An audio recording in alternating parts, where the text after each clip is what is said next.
Now today's topic, refraction. Refraction of light.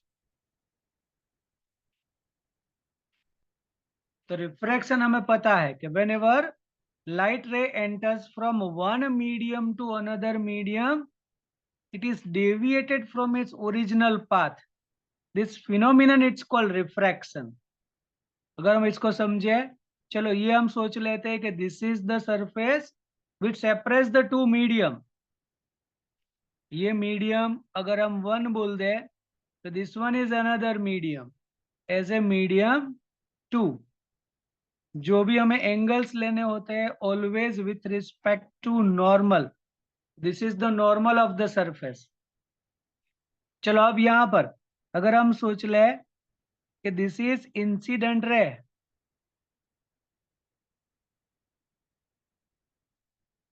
Okay, it is incident by making angle suppose theta 1. Always angles measured with respect to normal. तो ये incident ray बोल देंगे. Suppose P Q is our incident ray. अगर medium same ही होता then it travels in straight path, but due to the change in the medium it is deviated from is original path. Suppose ये ऐसे जाए, then this is called angle of refraction as a theta 2. तो ये जो होगा इसको हम बोल सकते हैं deviation angle. Angle of deviation कि how much ray is deviated from is original path. अगर मीडियम चेंज नहीं होता तो always light travels in straight path.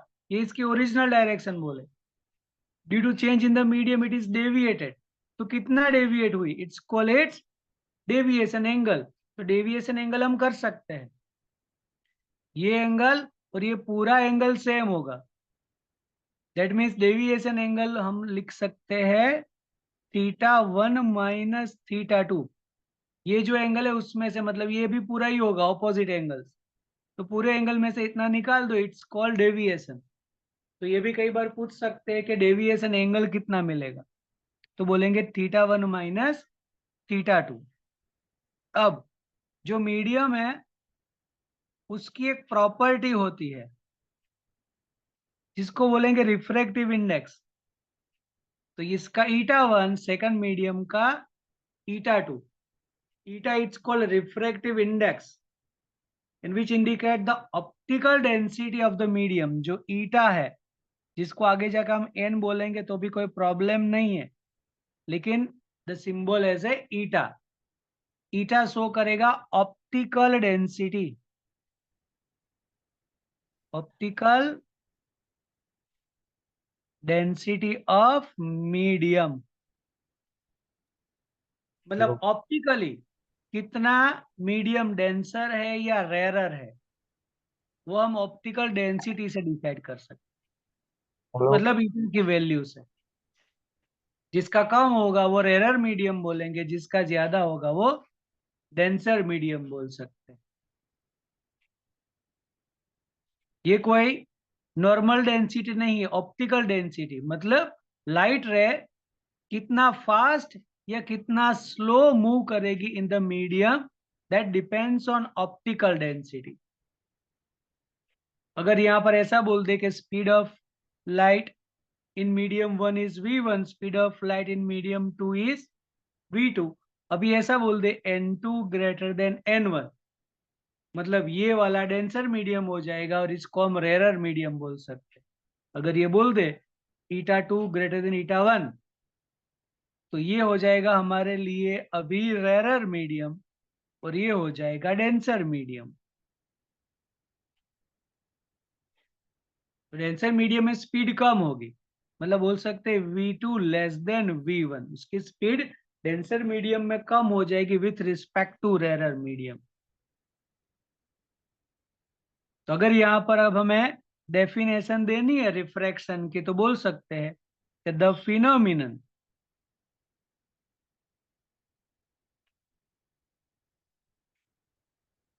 the phenomenon in which light ray is deviated from its original path when it enters from one medium to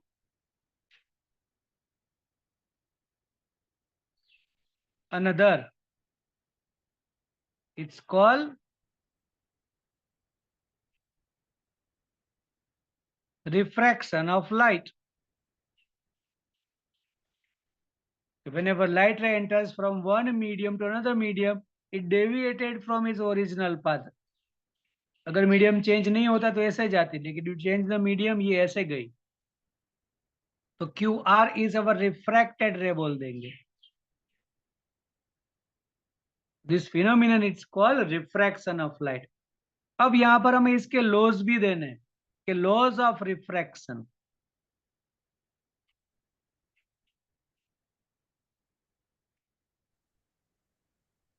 तो laws of refraction के लिए हम बोल देंगे कि पहला incident ray, refracted ray and normal are in same plane. बोल सकते हैं इंसिडेंट रे,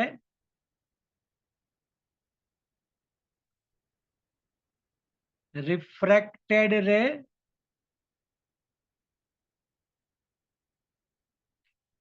and normal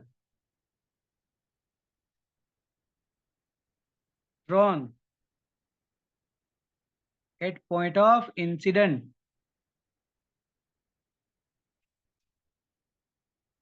are in same plane. Incident ray, refracted ray and normal drawn at the point of incident are in same plane. और जो second law है वो हमारे लिए मोस्ट इंपॉर्टेंट है, जिसको हम बोलेंगे Snell's law. Then second one कैसा बोलेंगे कि ratio of sine of angle of incident.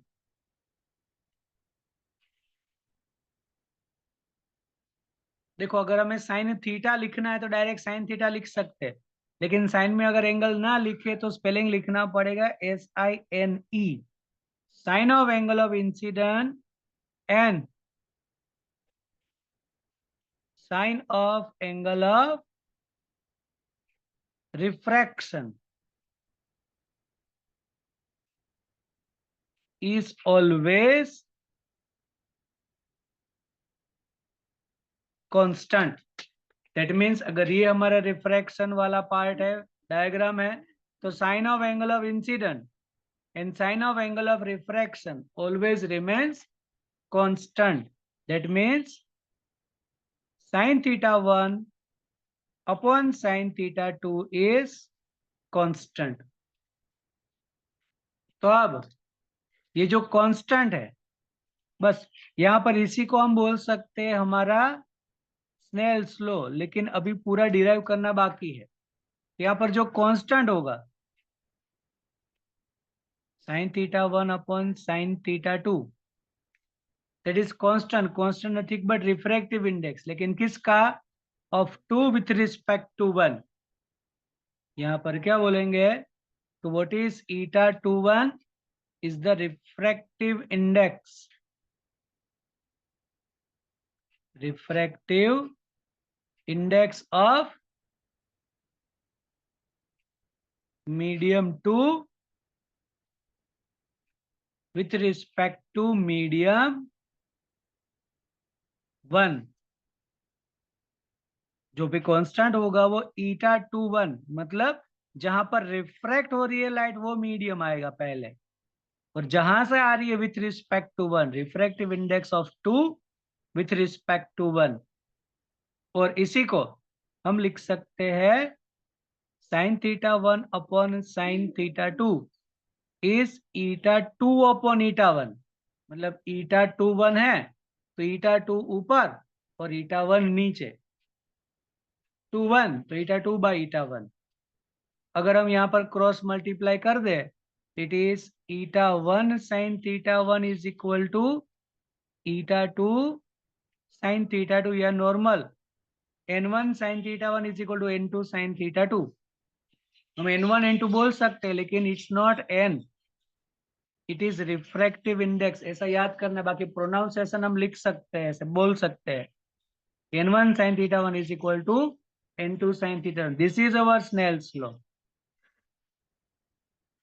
ये हमारा स्नेल्स लॉ हुआ। ईटा 1 sin theta 1 is equal to eta 2 sin theta 2। तो यहां से हम बोल सकते हैं कि इफ रे एंटर्स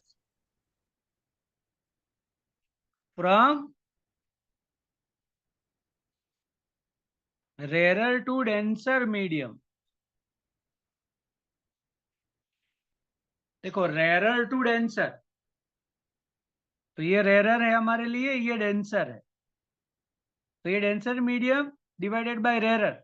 इसका आंसर ग्रेटर देन 1 आएगा। इसका आंसर ग्रेटर देन 1 मतलब इसका रेशियो भी ग्रेटर देन 1। इसका मतलब थीटा 1 की वैल्यू ज्यादा होगी, थीटा 2 कम होगा। मतलब थीटा 1 ज्यादा थीटा 2 कम, तो यही है रेरर टू डेंसर। क्या होगा, रे बेंड टूवर्ड्स द नॉर्मल। ऐसे जा रही थी, कौन सी साइड जाएगी, towards normal. Then light ray enter from rarer to denser medium, it bends towards the normal. उसका ऑपोजिट हम बोल सकते हैं कि whenever light enter from denser to rarer, it bends away from the normal. Normal से दूर जाएगी। ये कंडीशन दोनों याद करनी है। सेकंड वन तुम अपने आप लिख सकते हो। Okay, whenever it enter from denser to rarer medium, it bends away from the normal. वो नॉर्मल से दूर जाएगी। व्हेनेवर डेंसर टू रेरर, अगर रेरर टू डेंसर है, टूवर्ड्स द नॉर्मल। तो यहां तक ऐसा पूछ ले कि स्नेल्स लॉ डिराइव करो, तो रिफ्रैक्शन भी हमें एक्सप्लेन करना है।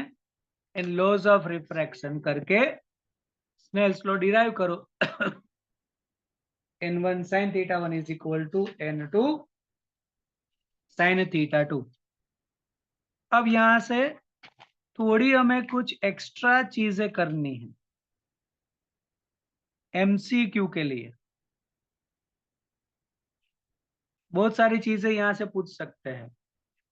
जैसे एक मैं ऐसा बोल दूं कि n21 जिसको हम बोलते हैं n2 अपॉन n1, तो इसको मैं ऐसे लिख सकता हूं n1 upon n1 upon n2। जैसे हम बोलते हैं कि डिनोमिनेटर इन न्यूमरेटर, तो न्यूमरेटर को हम डिनोमिनेटर के डिनोमिनेटर में लिख सकते हैं, जिसको मैं ऐसा लिख सकता हूँ 1 अपॉन n1 अपॉन n2। अब अगर n21 n2 बाई n1 है,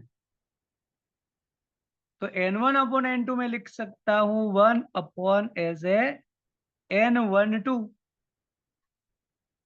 तो ये दोनों अपोजिट है, मतलब n21 is equal to 1 upon n12। ये दोनों रेसिप्रोकल होंगे। n21 n12 डायरेक्ट सेम नहीं, but n21 is equal to 1 upon n12। 2 से 1, 1 से 2 दोनों रेसिप्रोकल में। तो ये एक चीज याद रखनी है, कहीं ना कहीं एमसीक्यू में हम यूज करेंगे। चलो फिर सेकंड वन, अगर मैं ऐसा बोल दूं n51, मतलब हमें बहुत सारे मीडियम दे रखे हैं। ये एक मीडियम 2 3 4 5 ऐसे, तो n51, तो 5 से 1 का रिलेशन डायरेक्ट, जिसको मैं ऐसा लिख सकता हूं n54 into n43 into n32 into n21। मतलब 5 से 4 का रिलेशन, 4 से 3 का, 3 से 2 का, 2 के 1 से। ये हमारे लिए होगा n5/n4। ये होगा n4/n3, तो 4 कैंसिल हो जाएगा। ऐसे n3/n2, तो यहाँ पर 3 कैंसिल हो जाएगा। n2/n1, 2 कैंसिल होगा। यहाँ पर ऊपर बचा n5 और नीचे बचेगा n1, तो वही तो है n5/1। क्या होगा n5/n1। इसको इस तरीके से लिख सकते हैं। चलो इसमें ऐसा कुछ दे रखा है एमसीक्यू में, n5/4, n4/3, यहाँ पे कुछ ब्लैंक करके दिया, और n2/1। तो यहाँ पर हम लिख सकते हैं n3/2। अब n3/2 अगर ऑप्शन में ही नहीं है, चारों में से ऑप्शन में n3/2 है ही नहीं,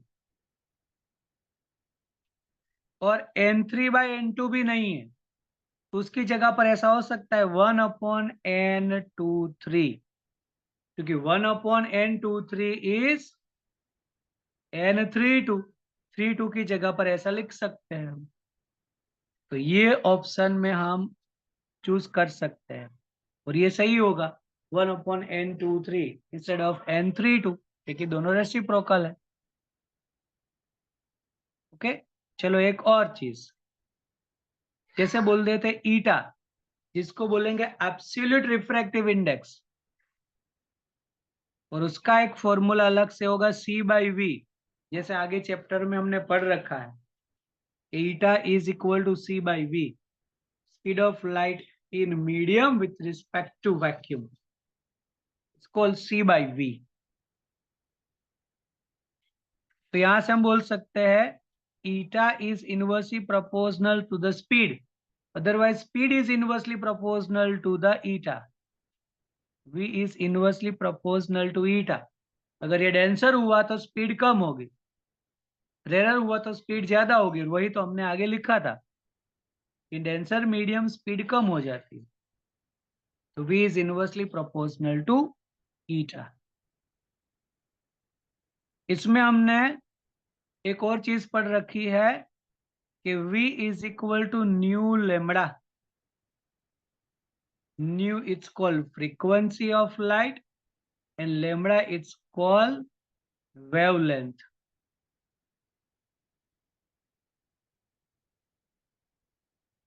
तो nu frequency and lambda as a wavelength. याद रख लो कि कभी भी light one medium to another medium जाएगी, फ्रीक्वेंसी कभी चेंज नहीं होती, frequency always remains constant, frequency कभी चेंज नहीं होगी whenever light enters from one medium to another medium। कई बार ये क्वेश्चन भी पूछेंगे कि which quantity remains constant when light enters from one medium to another medium, and that is frequency। Wavelength change होगी तो ऐसा बोल सकते हैं v is proportional to the wavelength. Wavelength ज्यादा तो स्पीड ज्यादा, वेवलेंथ कम तो स्पीड कम। तो इसी इक्वेशन में ये वैल्यू हम लिख सकते हैं as a eta is equal to nu lambda vacuum के लिए, और ये न्यू लेमड़ा मीडियम के लिए, लेमड़ा एम लिख दो मीडियम में। ये तो दोनों में सेम होगा, कांस्टेंट कैंसल। तब अगर हमें वेवलेंथ इन मीडियम चाहिए, इसको सब्जेक्ट करोगे, देन लेमड़ा अपॉन ईटा। मीडियम में अगर वेवलेंथ चाहिए, तो जो वैक्यूम में होगी वेवलेंथ, उसको उसके रिफ्रैक्टिव इंडेक्स से मल्टीप्लाई कर डिवाइड कर दो, then lambda upon eta. Lambda M is equal to lambda upon eta. That is the medium में जो भी हमें लाइट देखनी है वो। अब ये जो हमारा रिफ्रैक्टिव इंडेक्स, एक चीज और, refractive index depends on 3 factors. First medium, जो मीडियम होगा उसके ऊपर तो डिपेंड करेगा। सेकंड टेम्परेचर, टेम्परेचर अगर ज्यादा है तो रिफ्रैक्टिव इंडेक्स कम हो जाता है, कम होगा टेम्परेचर तो रिफ्रैक्टिव इंडेक्स ज्यादा होगा। And most important wavelength. तो कई बार ऐसा भी पूछेंगे, eta depends on which quantities. Option में अगर तीनों दे रखे और लिखा है ऑल ऑफ अबव, तो वही चूज करना है हमें। Depends on medium temperature and wavelength. तो इतनी चीजें एक्स्ट्रा में है, जिसमें ये मोस्ट इंपॉर्टेंट कि wavelength in medium is equal to wavelength in vacuum divided by refractive index. इसमें से कोई भी ऐसे एमसीक्यू के पार्ट में रहेगा बोर्ड एग्जाम में ऑलवेज। या फिर ऐसा पूछ लेंगे कि which quantity constant does not change, then frequency always remains constant whenever light enters from one medium to another. तो ये एक्स्ट्रा में हमें एक याद करनी है। अब यहां से हम आगे चले, इन केस ऑफ रिफ्रैक्शन। तो कई बार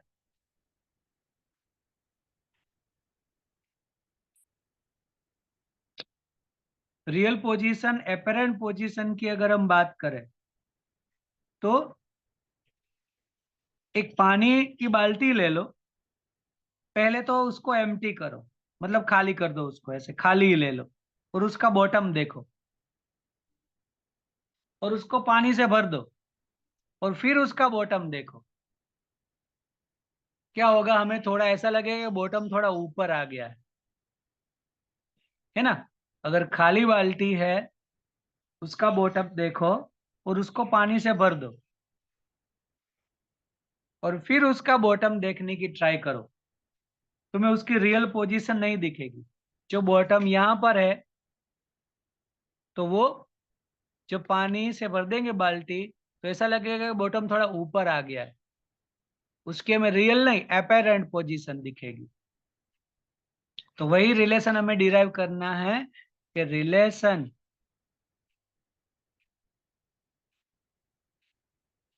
बिटवीन रियल डेप्थ, इसको हाइट के फॉर्म में भी ले सकते हो।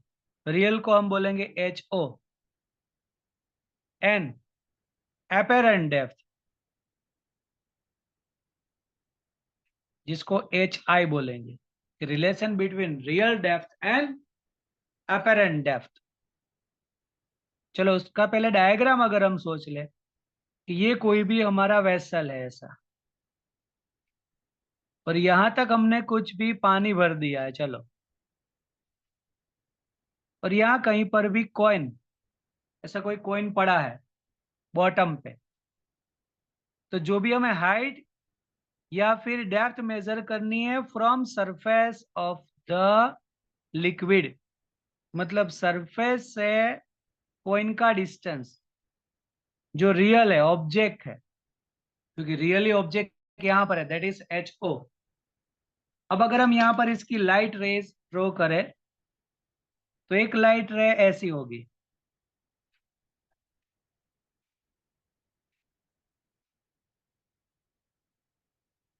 एक लाइट रे ऐसी इंसिडेंट होगी, incident normally to the surface, लेकिन उसके लिए एंगल ऑफ इंसिडेंस जीरो होगा, क्योंकि angle always measured with respect to normal. इस सरफेस का नॉर्मल तो यही बनेगा। Angle of incident zero, angle of refraction भी zero according to the Snell's law. एक ही रे ऐसी होगी कि जो विदाउट बेंडिंग जाएगी स्ट्रेट लाइन में। बाकी अगर हम यहाँ पर देखें कि चलो ये कोई भी ऐसी रे क्रॉस ले लेते हैं, तो ये बन जाएगा इसका नॉर्मल। यहाँ पे बोलेंगे हम कोई भी एंगल एज ए थीटा 1, और ये हम बोल देंगे N2, यहाँ पर N1, N2 is greater than N1। अब क्या होगा? यहाँ पर light enter from denser to rarer, denser to rarer में bends away from the normal. Away from the normal मतलब मैं ऐसा बोल दूं कि थीटा 2, तो अभी यहाँ पर होगा थीटा 2 ग्रेटर देन थीटा 1। क्योंकि whenever light enter from denser to rarer bends away from the normal,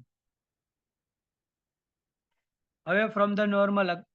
और यहाँ पर अगर हम हमारी आंख करके देखें तब हमें जो कॉइन है वो हमें यहाँ पे मालूम पड़ेगा, ओ पर नहीं लेकिन ओ डैश पर, क्योंकि we know that light travels in straight path. हमें ऐसा लगेगा कि वो लाइट रे यहाँ से आ रही है, एक्चुअली आ रही है यहाँ से ड्यू टू द रिफ्रैक्शन, लेकिन स्ट्रेट लाइन के हिसाब से हमें यहाँ पर दिखेगा। तो सरफेस से ये होगी उसकी एपेरेंट डेप्थ एच आई। तब यहाँ पर याद कर लो कि H I upon H o always हमें एपेरेंट बाय रियल ही लेना है। H i by h O is equal to eta observer, नीचे हो जाएगा ईटा ऑब्जेक्ट। बीटा ऑब्जर्वर मतलब ऑब्जर्वर कौन से मीडियम में है उसका रिफ्रैक्टिव इंडेक्स। ईटा ऑब्जेक्ट मतलब ऑब्जेक्ट कौन से मीडियम में है उसका रिफ्रैक्टिव इंडेक्स आएगा। अभी प्रेजेंट सिचुएशन के हिसाब से H I upon H O is equal to eta one upon eta two. लिखा हुआ eta two greater than eta one, ये रेशियो लेस देन वन आएगा। लेस देन वन होगा तो ऐसा बोल सकते हैं कि H I less than H O, और वही तो है H O. H I always less than H O whenever ray enters from denser to rarer, या फिर observer is in rarer, object is in denser। तो एच आई upon H o. कई बार पूछेंगे कि उसका शिफ्टिंग क्या होगा। मोस्ट प्रोबेबली एमसी का क्वेश्चन ऐसा होगा कि how much shifted from his original position. तो इस इक्वेशन से हमें उसकी अपेरेंट पोजीशन मिल जाएगी। अपेरेंट पोजीशन मिले मतलब वही आंसर है नहीं। अपेरेंट पोजीशन पूछे तो एच आई, अगर ऐसा पूछे कि how much it is shifted from its original position, तो शिफ्टिंग तो इतना हुआ उसका, इट्स कॉल्ड शिफ्टिंग।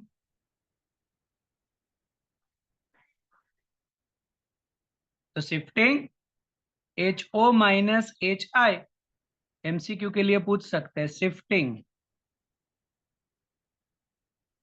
तो शिफ्टिंग बोल देंगे h o minus h i, क्योंकि एच ओ गिवन होगा, एच आई हमें यहां से मिल जाएगा, जो मिले वही आंसर है ऐसा नहीं। अगर अपेरेंट पोजीशन पूछेंगे तो आंसर एच आई, लेकिन पूछे हाउ मच शिफ्टेड तो h o minus h i कर देना। That is the relation between real depth and apparent depth. H I upon H O is equal to it observer upon object. ये equation हमारे लिए important. H i by h o always ये तो यही रहेगा, h i by h o eta observer upon eta object. Okay, clear यहां तक सबको कि नहीं?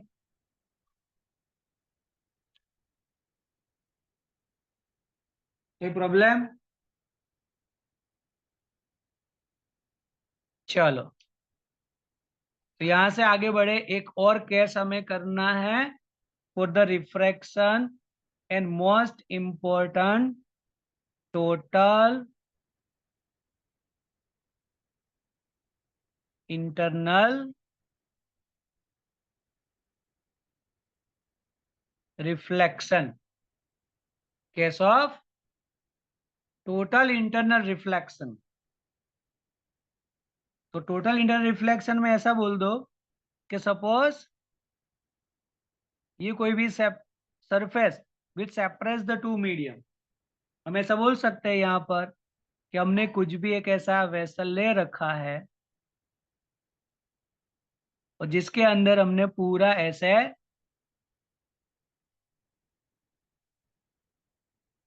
कोई भी मीडियम ले रखा है, ऐसे वाटर ले लो। तो सबसे पहले अब उसकी condition, condition of total internal reflection. तो फर्स्ट कंडीशन कि लाइट रे must be entered from denser to rarer.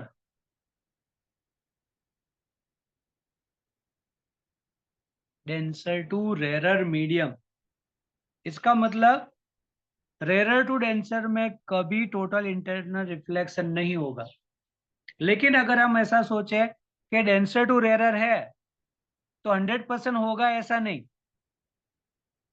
तब सेकंड कंडीशन चेक करो, मतलब पहले चेक करो कि लाइट रे कौन से मीडियम में से कौन से मीडियम में जा रही।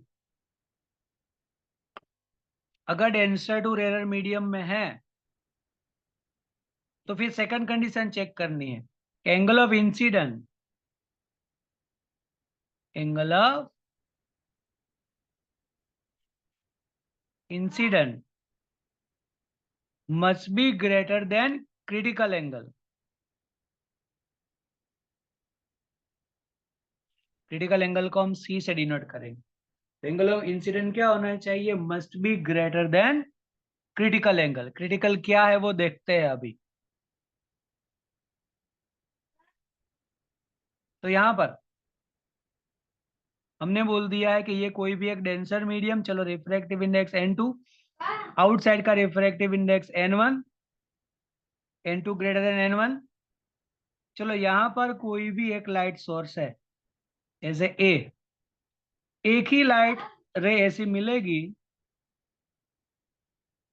जो incident normally to the surface, angle of incident zero, refraction भी जीरो, और जाएगी विदाउट डेविएशन। ये एक ही रे ऐसी होगी।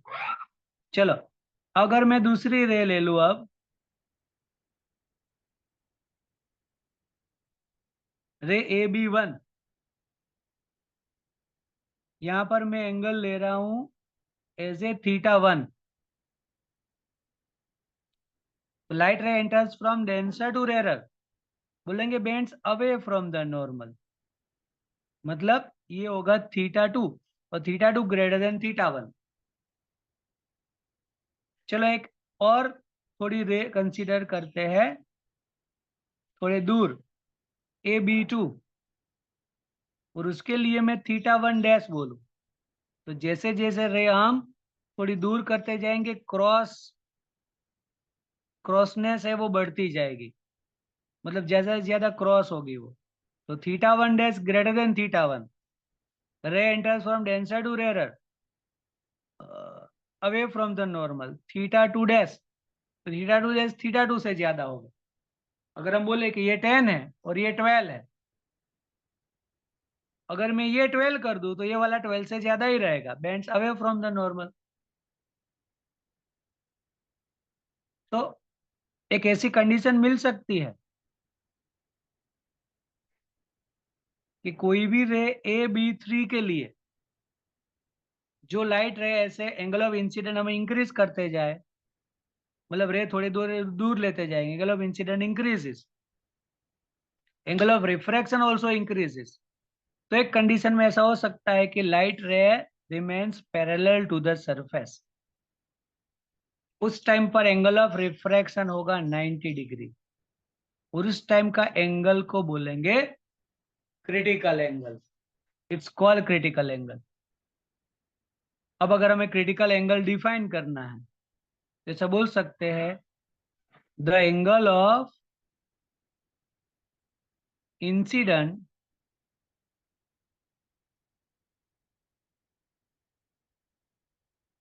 for which the angle of incident for which angle of refraction is 90 degree,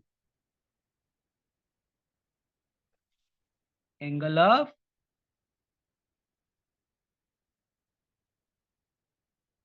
refraction is 90 degree is called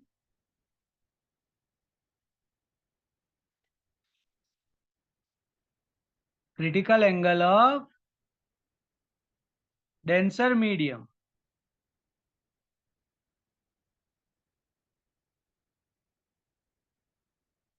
with respect to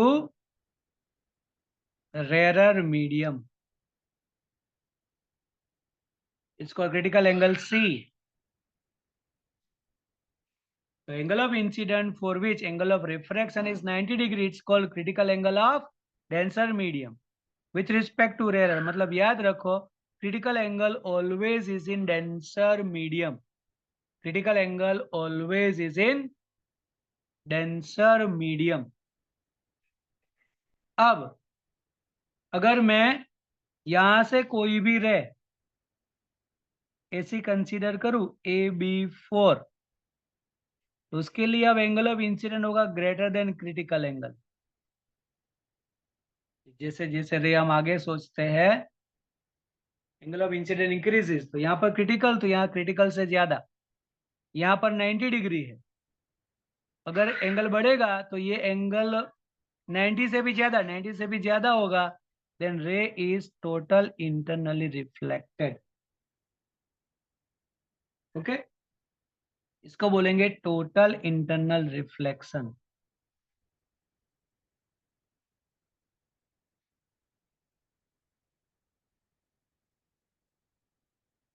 तो टोटल इंटरनल रिफ्लेक्शन में भी angle of incident, angle of reflection same होता है। It's also follow the laws of reflection.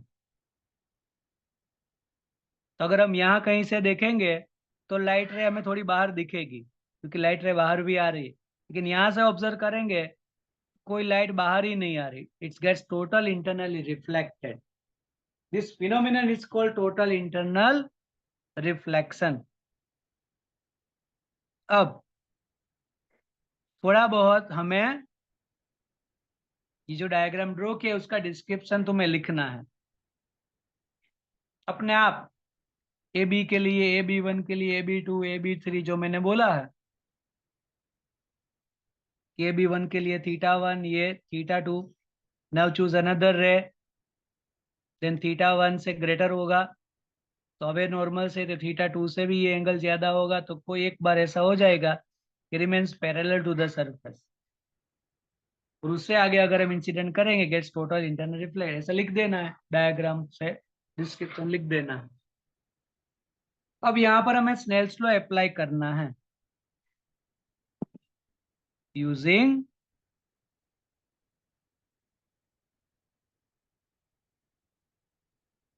Snell's law. Snell's law apply करना बहुत easy है। जो refractive index उसी का एंगल, मतलब N2 sin C, जो रिफ्रैक्टिव इंडेक्स उसी का एंगल N1 sin 90। तो N2 sin C is equal to N1 sin 90। sin 90 की value 1, then what about the sin C N1 upon N2? ये ऑलवेज रेरर मीडियम ही होगा, ये always denser medium ही होगा। तो याद रखना है sin C is equal to rarer upon denser N1 upon N2। इसका मतलब जितना रिफ्रैक्टिव इंडेक्स ज्यादा होगा उतना क्रिटिकल एंगल कम, जितना क्रिटिकल एंगल कम होगा उतनी टोटल इंटरनल रिफ्लेक्शन की पॉसिबिलिटी बढ़ जाएगी। The possibility of total internal reflection is more. तो टोटल इंटरनल रिफ्लेक्शन में डिस्क्रिप्शन के साथ यहां से यहां तक करना है कि sine C is equal to N1 upon N2। बोलो क्लियर कि नहीं?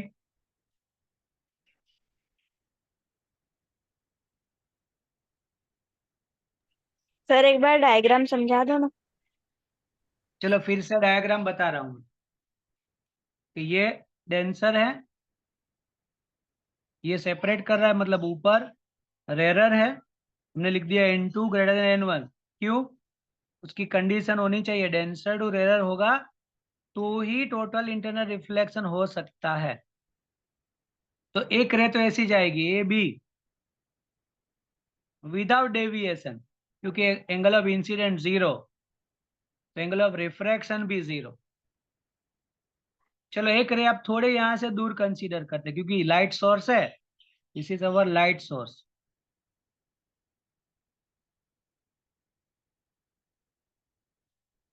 तो बहुत सारी रेज निकलती है, तो एक रे कंसीडर करते हैं AB1 which makes angle θ1 with normal.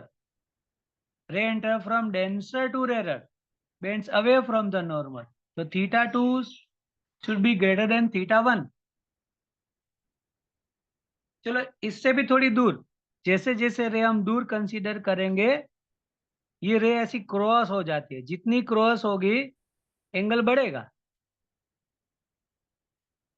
तो θ1 वो θ1 से ज्यादा होगा। डेंसर से रेरर जाए, बेंड्स अवे, तो ये इससे भी ज्यादा होगा। इसलिए मैंने बोला अगर ये 10 है तो ये 12 होगा, ग्रेटर देन होगा। अब 12 एंगल इंसिडेंट करेंगे, ये वैल्यू 12 से तो ज्यादा ही रहेगी, 15 हो जाएगी, 16 हो जाएगी। मतलब हमें यहाँ पे कॉन्सेंट्रेट करना है कि जो रे बाहर आ रही है उसका डेविएशन इंक्रीज हो रहा है। तो कोई एक बार ऐसा होगा कि रे कैसे जाएगी, remains parallel to the surface. उसके लिए जो एंगल ऑफ इंसिडेंट बनेगा that is called critical angle. The angle of incident for which angle of refraction is 90 degree. It's called critical angle of denser with respect to rarer. तब यहां पर Snell's law apply कर दो। बोलो clear? Yes sir. अब total internal reflection से हम, अब इसका यूजेस हमें देखना है कि टोटल इंटरनल रिफ्लेक्शन के यूजेस क्या है। तो अब पहले यूज देख लेते हैं कि what is the use of total internal reflection.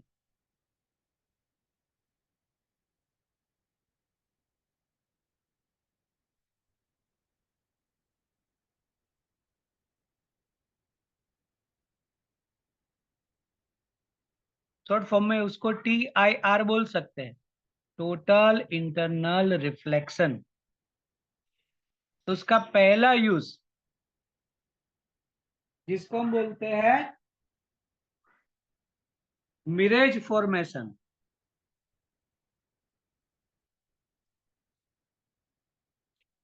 मतलब कोई भी हाईवे पर हम जा रहे हैं तो हमें थोड़ा आगे ऐसे पानी दिखता है हाईवे पर, ऐसा होता नहीं है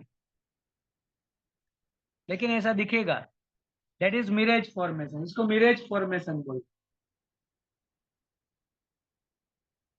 हैं as a result of total internal reflection.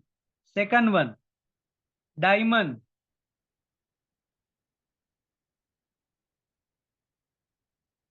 तो डायमंड जो है ग्लिटरिंग करता है, शाइनिंग करता है as a result of total internal reflection, क्योंकि डायमंड का शेप हम कुछ ऐसे ऐसे ड्रॉ करते हैं कई बार।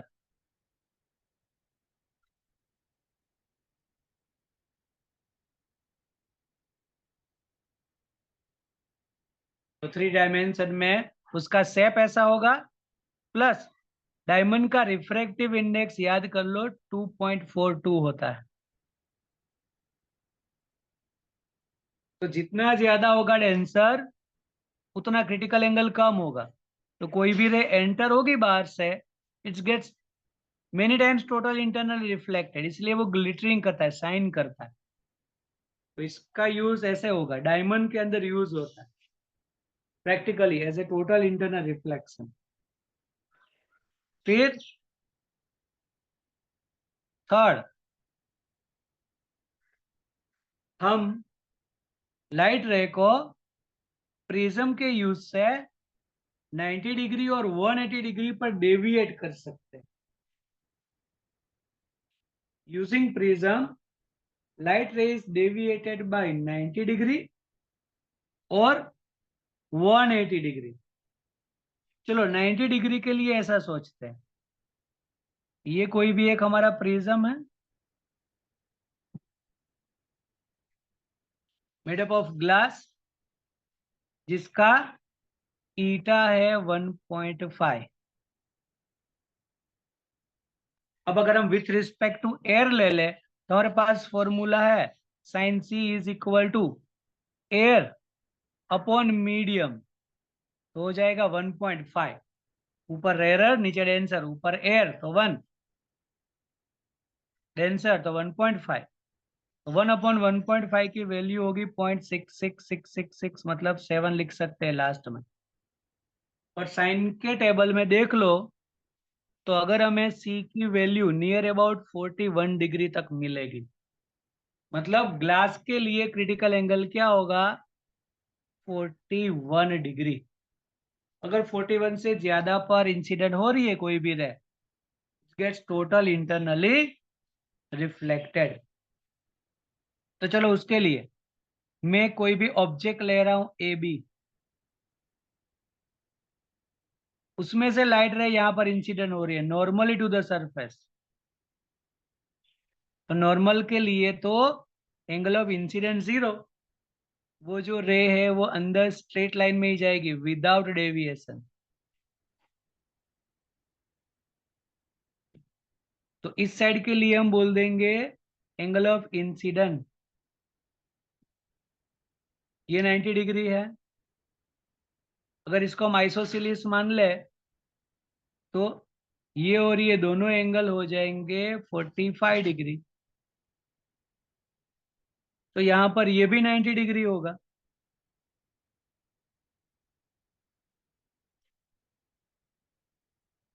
ये 90 डिग्री है तो ये एंगल या ये एंगल दोनों 45 डिग्री पर ही होंगे।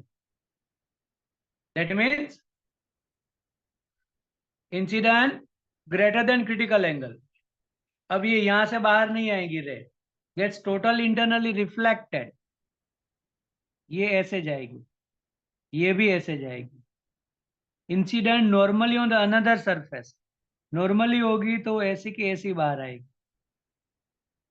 तब ए यहां पर है, उसकी इमेज हमें ए डैश और बी डैश ऐसे दिखेगी, ए और बी के लिए।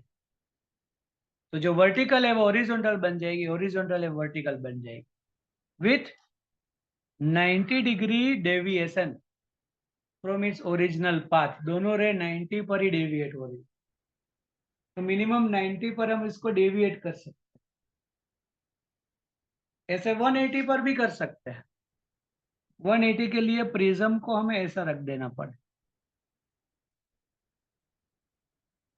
ये 90 डिग्री हो, मतलब ये यहाँ पे हाइपोटेनियस है तो ये हाइपोटेनियस हो। अब सोचो कि ये कोई भी ऑब्जेक्ट ए बी यहां से यहां एंटर, यहां से यहां enter, that's total internal reflected, मतलब ए यहां पे आएगा, बी यहां पे आएगा, अगेन टोटल इंटरनल रिफ्लेक्टेड, ये इधर आएगा, ये इधर आएगा। तो ए की लाइन नीचे है और बी जो है ऊपर आ जाएगा, तो A dash B dash is image of A B. मतलब 180 डिग्री में क्या होगा, जो इमेज है वो टोटली ऑपोजिट बनेगी। तो मिनिमम 90 डिग्री, मैक्सिमम 180 पर इसको हम डेविएट कर सकते हैं। Okay, clear?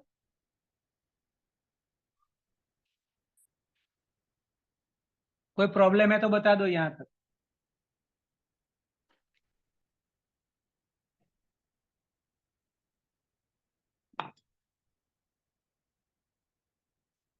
चलो नहीं,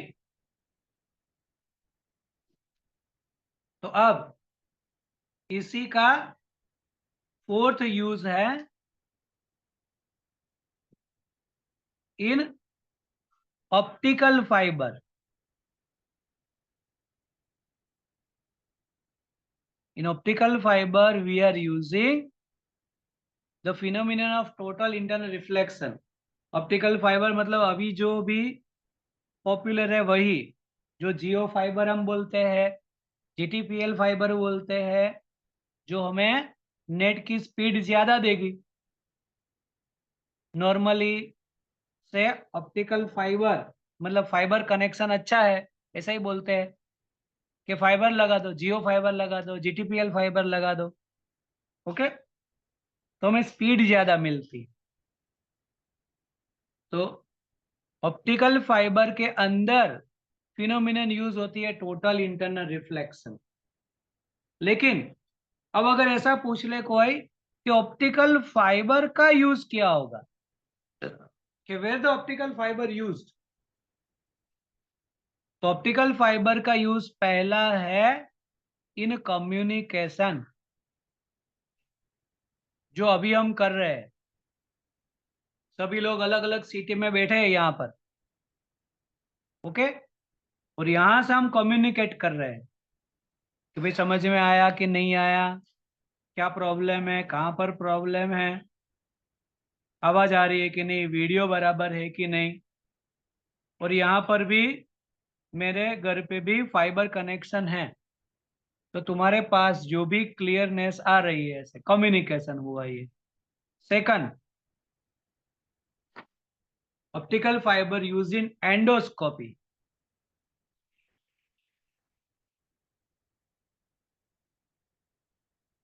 एंडोस्कोपी क्या होता है मालूम है किसी को? What is called endoscopy? Medical field में होता है एंडोस्कोपी।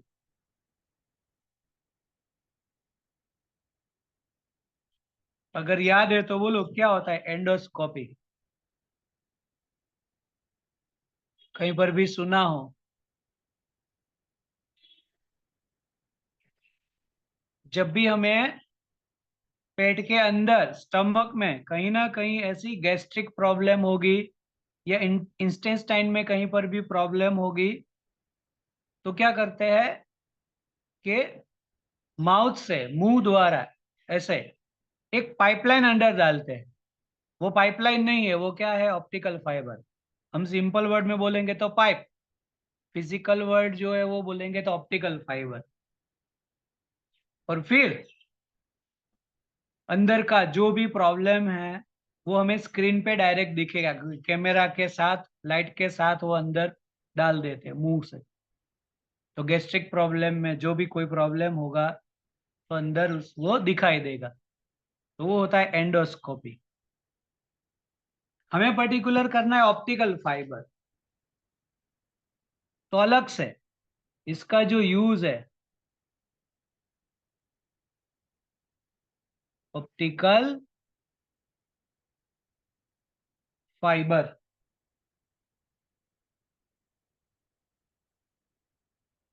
तो अब ऑप्टिकल फाइबर का यूज तो देख लिया, लेकिन अब कैसे होता है, तो पहले उसका प्रिंसिपल देखना पड़े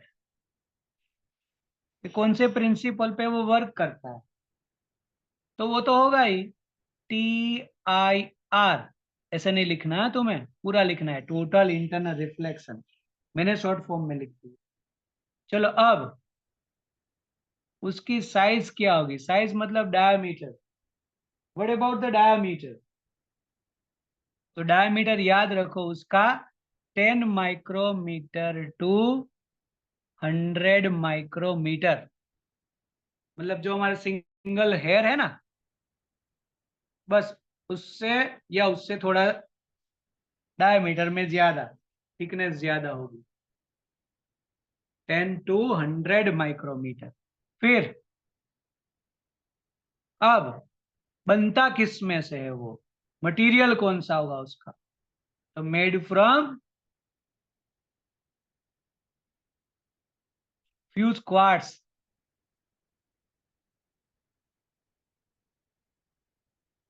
फ्यूज क्वार्ट्स मटेरियल ऐसा है, ग्लास से भी बनता है, लेकिन फ्यूज क्वार्ट्स मटेरियल से ज्यादा बनाते हैं, इसलिए कि वो हाईली ट्रांसपेरेंट और greater refractive index than glass. Glass से भी बनेगा, लेकिन अगर ज्यादा इफेक्ट चाहिए, अच्छी इफेक्ट चाहिए, तो फ्यूज क्वार्ट्ज से बनाते हैं। चलो अब उसका कंस्ट्रक्शन देखते हैं।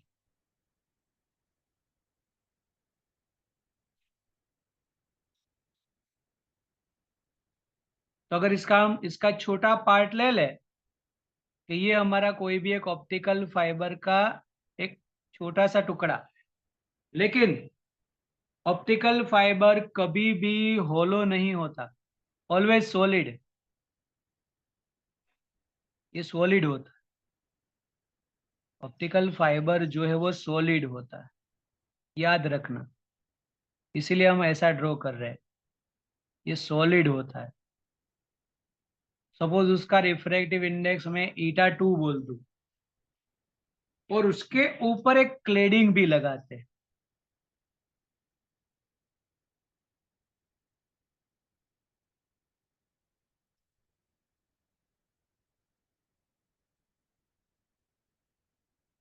इसको बोलेंगे हम क्लेडिंग। अब क्लेडिंग का जो रिफ्रैक्टिव इंडेक्स होगा, ऐसा चूज करना है कि always less then core of the optical fibre. जो भी हम यूज करें material for cladding, refractive index of cladding is less than core of the optical fibre, always ऐसा चूज करना है। ओके, तो ये हो गया उसका कंस्ट्रक्शन। अब उसका वर्किंग कैसे होगा, तो वर्किंग में हम बोल देते हैं कि यहाँ पर कोई भी एक सर ये क्लेडिंग क्या होता है? क्लेडिंग मतलब ऊपर से एक क्या बोलते हैं, आवरण। गुजराती में क्या बोलते हैं उसको, आवरण बोलते हैं। जैसे ये है, ओके, तो उसके ऊपर एक लेयर लगा देते हैं, layer, it's called okay. Cladding. Okay, तो यस। इसके दो फायदे, क्लेडिंग लगाने के दो फायदे हैं। एक तो इसको प्रोटेक्टिव लेयर मिल जाएगा और हमारा टोटल इंटरनल रिफ्लेक्शन की कंडीशन सेटिस्फाई हो जाएगी। कैसे है, चलो, ये एक नॉर्मल हो जाएगा इसका, मतलब सॉरी क्रॉस सेक्शन हो जाएगा, और क्रॉस सेक्शन का ये बोल देंगे हम नॉर्मल।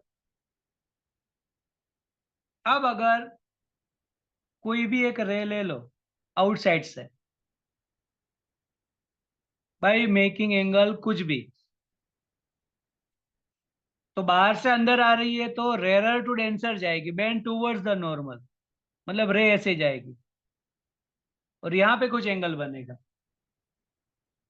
लेकिन ये जो रे है incident on inner surface of optical fibre, देखो अच्छी तरह से ध्यान देखो, बाहर से अंदर गई तो अब ये रे कहां पर इंसिडेंट हुई, on inner surface of optical fibre, और उसके बाहर तो मीडियम अलग है जिसका रिफ्रैक्टिव इंडेक्स कम है, तो रे जाएगी from denser to rare. There is a possibility of total internal reflection, ये नॉर्मल हो जाएगा।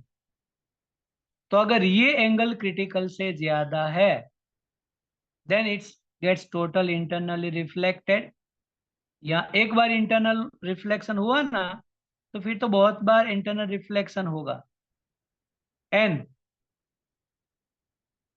यहां से रे बाहर आ जाएगी। तो देखो टोटल इंटरनल रिफ्लेक्शन हुआ, इसीलिए लाइट रे का लॉस नहीं हुआ, जितनी इंटेंसिटी वाली है उतनी इंटेंसिटी वाली बाहर निकलेगी। मतलब हमने जो भी सिग्नल भेजा है उसका कहीं पर लॉस नहीं होगा, और पूरा सिग्नल यहाँ पे मिला दूसरे एंड पे। और ये लाइट है, लाइट की स्पीड हमें मालूम है, तो हमें स्पीड ज्यादा मिलेगी और सिग्नल जल्दी से पहुंच जाएगा, तो विदाउट लॉस। इसीलिए जो अभी हम कम्युनिकेट कर रहे हैं फाइबर से, मैं कम्युनिकेट कर रहा हूं, तो तुम्हारे पास क्लियरनेस ज्यादा होगी, जो मैं बोल रहा हूँ वो तुम्हें अच्छी तरह से सुनाई दे रहा है। हाँ, क्लियर कट सुनाई दे रहा है, दिखाई दे रहा है, वो भी क्लियर दिखाई दे रहा है, due to total internal reflection. तो ये कंस्ट्रक्शन प्लस वर्किंग दोनों हो गया,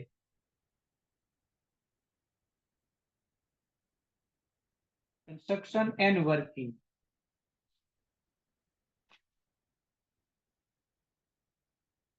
ओके, और 1 मीटर की लेंथ अगर हुई ना, उसमें बहुत बार रिफ्लेक्शन होता है।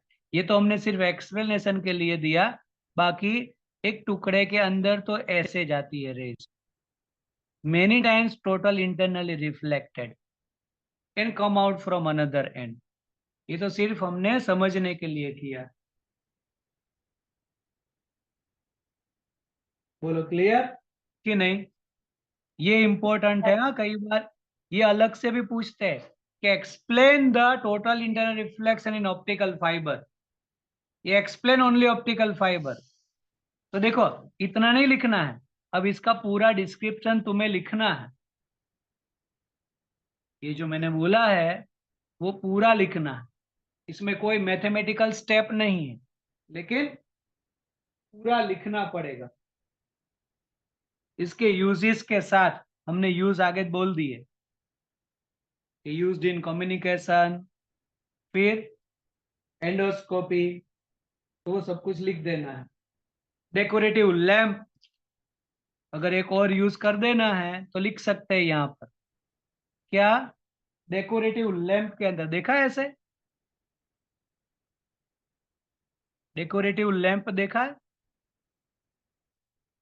जैसे एक बंच ऑफ वायर होता है यहाँ पर, नीचे लाइट सोर्स होगा। जैसे बंच ऑफ वायर को हम रखेंगे तो ऐसे ऐसे ऐसे बहुत सारे फाइबर्स फैल जाएंगे और हमें ऐसे पूरे में लाइट दिखेगी। देखा है ऐसा डेकोरेटिव लैंप? Yes sir. तो जो भी ये है ना, बस वो भी एक ऑप्टिकल फाइबर ही है सब।